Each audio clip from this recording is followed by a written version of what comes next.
Saudara DPR menyetujui revisi kedua Undang-Undang Nomor 11 Tahun 2012 tentang Informasi dan Transaksi Elektronik atau Undang-Undang ITE disahkan.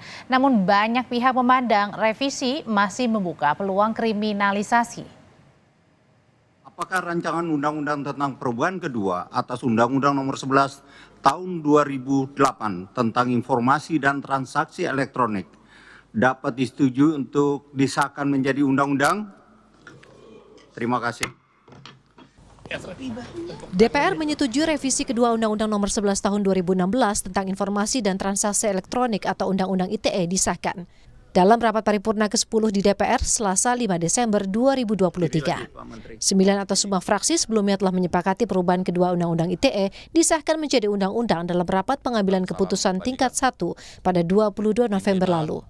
Menkominfo Budi Ari Setiadi mengklaim perubahan RUU kedua Undang-Undang ITE untuk menghadirkan ruang digital yang bersih, sehat, dan beretika. RUU perubahan kedua Undang-Undang ITE merupakan kebijakan besar Indonesia untuk menghadirkan ruang digital Indonesia agar tetap bersih, sehat, beretika, produktif, dan berkeadilan. Sama halnya di ruang fisik, pemerintah memiliki tanggung jawab untuk memenuhi hak asasi manusia yang dimiliki oleh pengguna internet di ruang siber seperti yang telah tertuang pada Konstitusi Indonesia. Pemerintah bertanggung jawab untuk menjamin kemerdekaan menyatakan pikiran dan kebebasan berpendapat. Sejumlah substansi perubahan dalam revisi kedua Undang-Undang ITE antara lain seperti pasal 27 ayat 1 mengenai kesusilaan atau ayat 3 mengenai penghinaan atau pencemaran nama baik dan ayat 4 mengenai pemerasan atau pengancaman yang merujuk pada KUHP. Ketua Perhimpunan Bantuan Hukum dan Hak Asasi Manusia Indonesia (PBHI) Julius Ibrani menilai proses pembahasan revisi Undang-Undang ITE tidak transparan. Julius juga menyatakan undang-undang yang dibuat menunjukkan pemerintah mengkebiri HAM dan kebebasan berpendapat. Ini semakin membuktikan bahwa rezim Jokowi dan juga DPR saat ini memperbanyak jumlah peraturan atau undang-undang yang sifatnya drakonian. Dia betul-betul menjerat hak asasi manusia, mengkebiri hak asasi manusia, lalu menggunakan kekuasaan-kekuasaan yang represif seperti kekuasaan peradilan, kepolisian, kejaksaan, dan pengadilan untuk merepresi hak asasi manusia warga negaranya melalui informasi yang beredar, melalui kebebasan berekspresi, melalui pendapat-pendapat yang disampaikan lewat platform digital. Undang-Undang ITE sejak kemunculannya memang mendapat banyak kritik dan penolakan.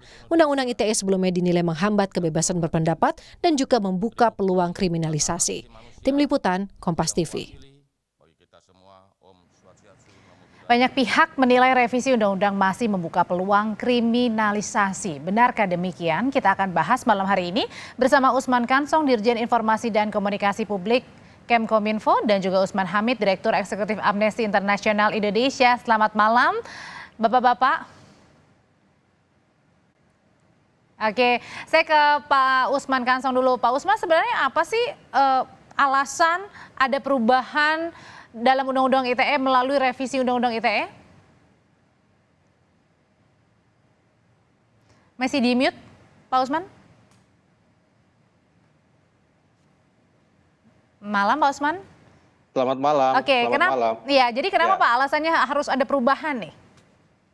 Iya, jadi kalau kita lihat secara kronologis, waktu Undang-Undang ITE yang pertama diundangkan, ya disahkan, muncul banyak penolakan, bahkan ada judicial review, terutama terkait dengan pasal penghinaan, pencemaran nama baik.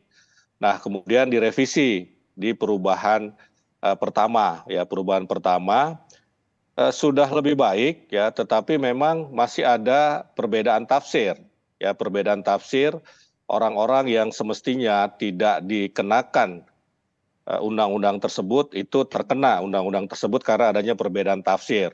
Ya, sebagai contoh kasus Baik Nuril, ya Baik Nuril, kemudian ada beberapa contoh lain, ya termasuk beberapa catatan misalnya yang menimpa wartawan ataupun pers. Ya, ada perbedaan penerapan. Nah, karena itu dilakukanlah perubahan kedua, Ya, perubahan kedua itu jadi semangatnya adalah menghadirkan kepastian hukum supaya tidak ada perbedaan pendapat lagi yang biasa masyarakat menyebutnya pasal karet. Ya, tidak ada lagi pasal karet. Ya, karena di dalam Undang-Undang ITE perubahan kedua ini di pasal 45 diatur pengecualian. Ya, ada 3 pengecualian. Ya, kalau pernyataan pendapat itu untuk kepentingan publik, ya maka tidak bisa dikenakan undang-undang ini.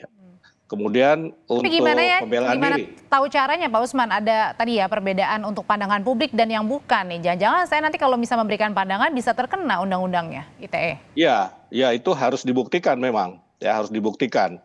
Subjek hukum bisa membuktikan bahwa itu adalah untuk kepentingan publik. Kemudian yang kedua adalah untuk pembelaan diri, sebagaimana dalam kasus Baik Nuril. Itu sebetulnya adalah pembelaan diri ya, pembelaan diri dari kepala sekolahnya misalnya yang melecehkan lah secara seksual, kira-kira seperti itu. Dan yang ketiga ini terkait dengan kesusilaan ya, ada pengecualian kalau itu menyangkut seni budaya, fotografi misalnya. Nah, itu tidak bisa dikenakan ya pasal kesusilaan di dalam undang-undang ini begitu. Nah, jadi sudah ada pengecualian-pengecualian yang menurut kami ini akan menghadirkan kepastian hukum, mengurangi elastisitas ya, kira-kira begitu, mengurangi elastisitas penerapannya di lapangan begitu. Oke, saya tanyakan kalau gitu ke Pak Usman Hamid. Pak Usman, kalau yang dinilainya dengan revisi Undang-Undang ITE perubahan kedua ini lebih memberikan kepastian hukum atau makin menakutkan masyarakat nih untuk memberikan pendapat?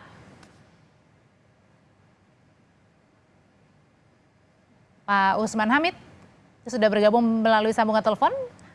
Malam Pak Usman. Oke, masih belum tersambung. Oke, saya balik lagi ke Pak Usman Kansong. Oke, tadi harusnya adalah memberikan kepastian hukum ya Pak ya. Nah, tapi kemudian yang dirasakan masyarakat juga seperti ini nih, larangan disengaja menyerang kehormatan atau nama baik orang lain dengan mendudukan dalam bentuk informasi elektronik itu penambahan masukannya. Betul begitu? Iya, jadi karena prinsip Undang-Undang ITE ini itu adalah bahwa kebebasan dan hak berpendapat ya ini harus juga mempertimbangkan hak dan kebebasan orang lain juga. Ya itu, jadi semangatnya ada di situ dan hal-hal seperti ini juga berlaku kok di negara lain. Coba Mbak cek misalnya di Eropa. Ya di Eropa itu seperti ini ya, Undang-Undang ITE itu sebagian memang mengacu kepada aturan serupa di Eropa. Ya di Eropa yang menganut free speech absolutism itu kan Amerika, tapi Eropa tidak menganut seperti itu. Eropa menganut istilah saya itu deliberative free speech. Tapi kalau Amerika memang free speech absolutism, walaupun sekarang juga sudah ada perubahan. Ya, artinya mau diatur. Kalau kita lihat di Amerika sendiri banyak Pak negara Usman Kansong, bagian. saya tahan dulu sampai di situ ya. Saya tahan dulu sampai di situ. Saya mau bertanya kepada Mas Usman Hamid. Pak Usman Hamid, selamat malam. Mudah-mudahan sambungan teleponnya sudah baik. Belum, lanjutkan silakan Pak Usman Kansong. Iya, bahkan di Amerika sendiri pun kendati dia menganut free speech absolutism, tapi ada tafsir-tafsir baru. Ya sehingga kalau kita periksa di banyak negara bagian di Amerika sudah memunculkan undang-undang semacam undang-undang ITE. Ya misalnya negara bagian California itu sudah memiliki undang-undang melindungi anak ya dari misalnya bullying di internet. Tapi ya, kalau mau ini menyatakan pendapat, gimana kita bisa tahu itu menyerang atau enggak, kan belum tentu niatnya itu. Saya mau coba tanya ya Pak Usman Kansong ya. Itu kan nanti dilaporkan. Ya yang ketiga, yang lain lagi adalah bahwa kalau memang ada orang yang merasa terhina, ya dia kan bisa, dia harus subjek hukum itu yang melaporkan, tidak boleh orang lain.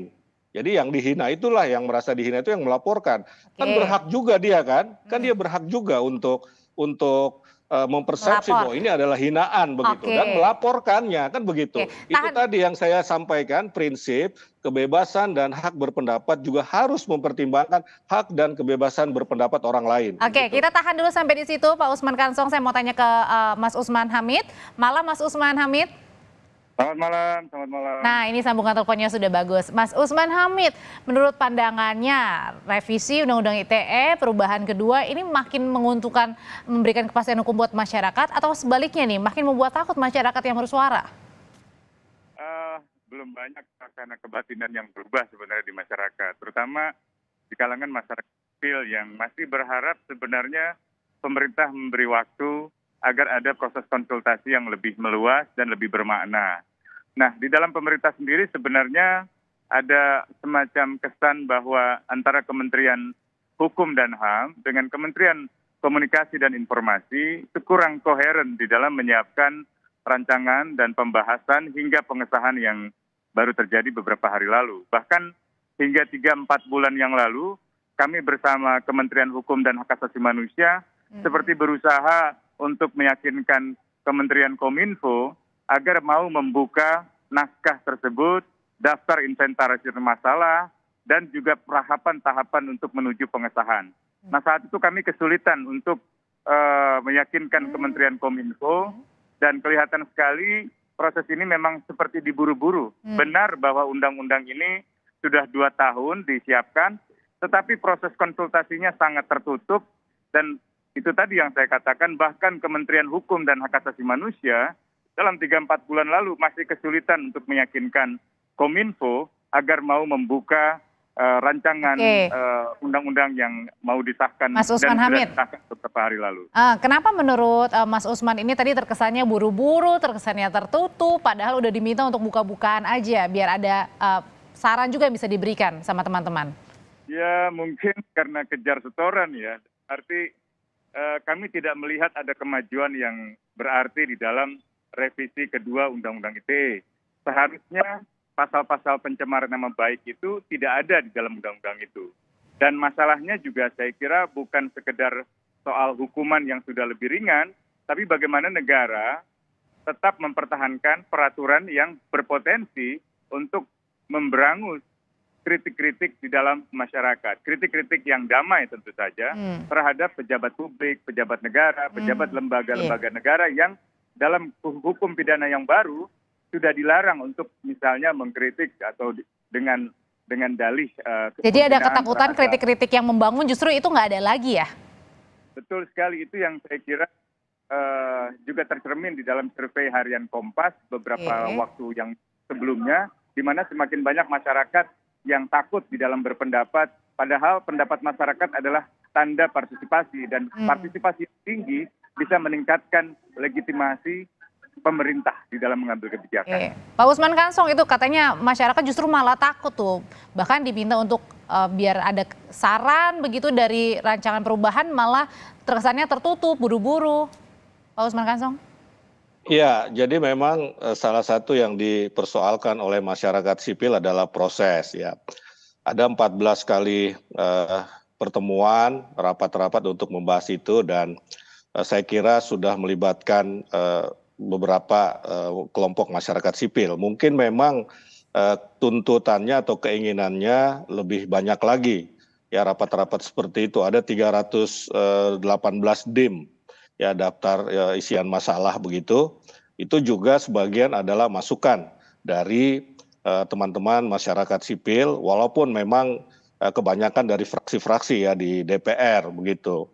Nah, kemudian memang kita juga paham, kita tahu ada keinginan untuk penghapusan pasal penghinaan ya, tetapi pemerintah dan DPR bersepakat bahwa kita masih memerlukan pasal itu ya. Yang penting ya ada, ya seperti saya sampaikan tadi, ada pengecualian ya, sehingga penerapannya di lapangan itu tidak memunculkan masalah. Nah, kira-kira seperti itu. Kalau Mas Tapi memang kemarin ya kita juga dialog, diskusi dengan teman-teman Komisi 1, ini mungkin bisa menjadi masukan, artinya partisipasi bermakna yang lebih luas itu di masa-masa mendatang dalam perumusan peraturan, regulasi itu ya memang diperlukan ya. Saya kira ini masukan baik sekali begitu. Oke, Mas Usman, kalau gitu sarannya apa sih supaya perubahan kedua Undang-Undang ITE ini bukannya malah makin mencederai hak masyarakat untuk memberikan kritikan yang atau saran yang baik gitu? Ya, jadi Mas Usman Hamid maksudnya. Oke, ini ada dua Usman. Iya. Kita perlu Pak Anwar Usman juga biar lebih. Silakan, Mas. Kami waktu itu sudah mengusulkan agar ada penundaan lah setidak-tidaknya untuk memastikan partisipasi masyarakat bisa lebih maksimal. Tapi tampaknya himbauan itu tidak didengarkan. Nah, sebenarnya kami ingin sekali agar masyarakat menjelang pemilu ini berkonsentrasi pada pemilu dan bebas di dalam menyuarakan pendapatnya. Ada aturan-aturan yang misalnya masih mengatur tentang pencemaran nama baik, penghinaan pejabat, itu membuat masyarakat jadi ragu. Apalagi hari-hari terakhir ini diwarnai dengan pemberitaan seorang seniman yang sangat terkenal, Butet Kertarejasa bersama teman-temannya mengalami intimidasi. Data kami juga menunjukkan bahwa kasus pencemaran nama baik yang diatur di dalam Undang-Undang ITE sebagian besar dikenakan kepada pihak-pihak yang kritis dan pihak-pihak yang menentang kekuasaan. Dalam kasus yang lebih buruk, masalah ini kerap kali dipakai untuk membungkam aktivis-aktivis hak asasi manusia. Jadi kami sangat berharap waktu itu agar ada penundaan. Di tahun ini saja atau bahkan dalam beberapa bulan terakhir itu ada setidaknya 40 kasus yang masuk ke kantor Amnesty International. Ini yang sangat kami perhatikan dengan serius. Oke, jadi perhatian besar adalah dalam perubahan kedua Undang-Undang ITE atau rancangan Undang-Undang ITE ini tidak makin membuat masyarakat menjadi takut untuk bersuara. Terima kasih Mas Usman Hamid, terima kasih juga Pak Usman Kansong. Sehat selalu Bapak-Bapak. Terima kasih banyak.